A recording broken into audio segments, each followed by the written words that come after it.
Hello friends, இன்றைக்கி நம்ம பார்க்க போகிற ஸ்டோரியோட பேர் ஃபீனிக்ஸ் பேர்ட்ஸோட பிறப்பு மந்திரம். ஒரு காலத்தில் அக்னிவனன்னு ஒரு மாயக்காடு இருந்துச்சு. அந்த காட்டில் ஒரு விசேஷமான பறவை வாழ்ந்து வந்துச்சு. அதோட பேர் ஃபீனிக்ஸ். ஃபீனிக்ஸ் பறவை சாகாது தெரியுமா? அதை எரிஞ்சாலும் மீண்டும் மீண்டும் அழகாக பிறக்கும். ஒரு நாள் சின்ன பொண்ணு ஆரியா ரொம்ப சோகமாக அந்த காட்டுக்குள்ளே வந்தா. அப்போது வானத்திலிருந்து ஒரு ஒளி வந்துச்சு.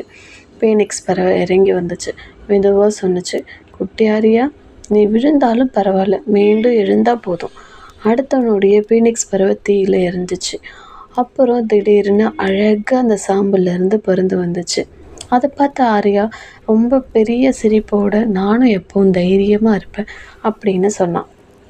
அந்த நாளில் இருந்து ஆரியா எப்பவும் பயப்படவே இல்லை. ஃபீனிக்ஸ் பறவை மாதிரி ரொம்ப தைரியமாக இருந்தா.